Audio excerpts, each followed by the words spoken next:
haddii aad tahay qof naxdin badan ama qof waayeel ah fiidiyogan ku diran yahay fadlan ha fiirsan.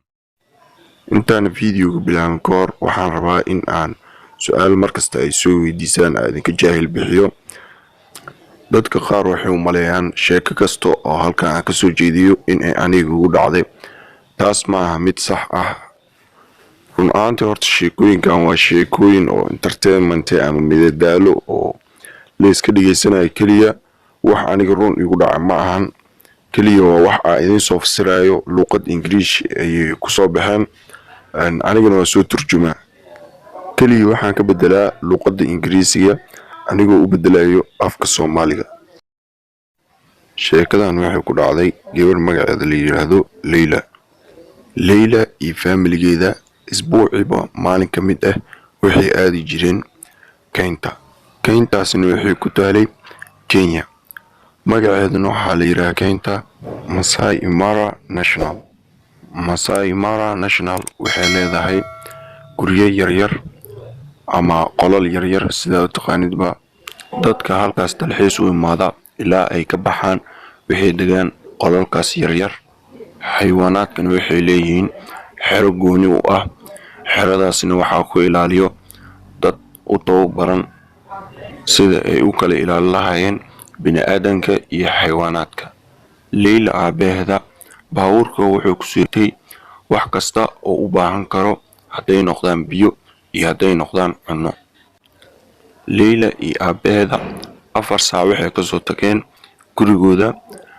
8 saac markii la gaarayna waxay imaadeen Masai Mara National. run ahaantii waqti dheer ayay ku qaadatay intii soo socdeen, laakiin wadada ayaa jaam ahayd. markay imaadeen isla markiiba waxay bilaabeen in ay cunto karsadaan, meeshiina ay ku casheeyaan. cashada kadib waxaa lagu soo xarooday qolalkii qol ka mid ah. annaga dhammaanteen anagoo complete ah ayaa waxaan soo galnay qolalkii qol ka mid ah. musqulaha meesha ku yaaleen qaybta kore way ka fiidnaayeen, mana aqaana sababta. waardiyayaasha waxay ilaalinayeen xayawaanada si ayna u soo bixin. annagoo casheynayna ayaa waxaa noo imaaday waardiye ka mid ah. waxaana ka dalbanay in uu nooga sheekeeyo cabsidii ugu weyneed ee meeshaan ka dhacday. wuxuuna noo sheegay in meeshaan uu shabeel ka baxsaday. shabeelkaas markuu u baxsanayna uu gacanta ka garaafiyey. inkastoo i garaafiyey shabeelkii, nasiib wanaag waan soo qabanay waxaana gelinay xeradii mar labaad. run ahaantii Leyla aad iyo aad ayay u cabsatay sababtoo ah iyada aad ayay u yareed. Leyla waxay u baahatay musqushana markaa aadaysid waxaa joogo cayayaano yaryar wadada. Leyla iyadoo ka cabsanaysa cayayaanadii yaryaraa ayaa haddana waxay juqda kusii aragtay libaax. isla markiina way soo carartay iyadoo qaylinaysa. waxayna waardiyihii u sheegtay in ay libaax soo aragtay. waardiyihii xayawaanaadka isla markii waxay bilaabeen dadkii in ay ku aruuriyaan guriyaashooda si libaaxaasi oo cidna u garaafeen. Leyla wax kasta waxay ka maqlaysay mobilkii waardiyaha meesha ugu tagay, aadna way u baqaysay. wax yar kadib Leyla aabaheeda ayay ka kicisay. aabaheedana wuxuu weydiiyey sababta ay ugu kicisay. Leyla aabaheeda waxay u sheegtay in ay ka maqashay mobilka arrin emergency ah. arrinkaas emergency-na uu yahay in libaax banaanka uu taagan yahay. waardiyahana ay sheegeen in aan banaanka loo soo bixin. Leyla iyo faamiligeeda iyagoo gudaha ku jira ayay waxay maqlayeen qayladii libaaxa, aadna way u cabsanayeen. Leyla iyadoo aad u cabsanaysa ayay waxay iska fuushay sariirteeda, meeshii ayayna iskaga oynaysay. Leyla waxay ogaatay ooyin in aysan waxba taraynin, meeshii ayayna iska jiifatay. xoogaa kadib waxay maqashay libaaxii oo lugta dhulka ku salaaxayo. isla markiina way qaylisay. aabaheeda ayaa kusoo booday, afka ayuuna ka qabtay.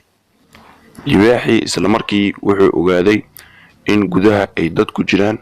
wuxuuna bilaabay in uu albaabka soo garaaco, sankiisana uu ku uriyo in ay wax ku jira ay bini aadan yihiin.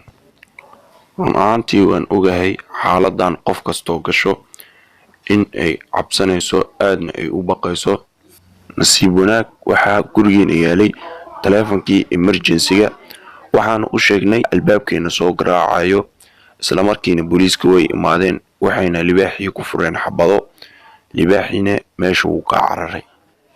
xoogaa kadib Leyla waxay maqashay hooyadeed qaalideeda, waxaana u sheegtay aabaheeda. isla markii wuxuu wargeliyey waardiyihii, laakiin waardiyihii Leyla aabaheed waxay u sheegeen in libaaxa uu ku jibiyey albaabka Leyla hooyadeed.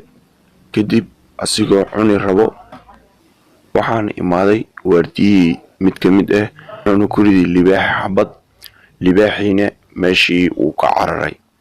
Leyla iyo faamiligeeda waxay go'aansadeen in halkan ay mar dambe aysan ku soo laaban. si nabad ah ayayna gurigooda ku aadeen.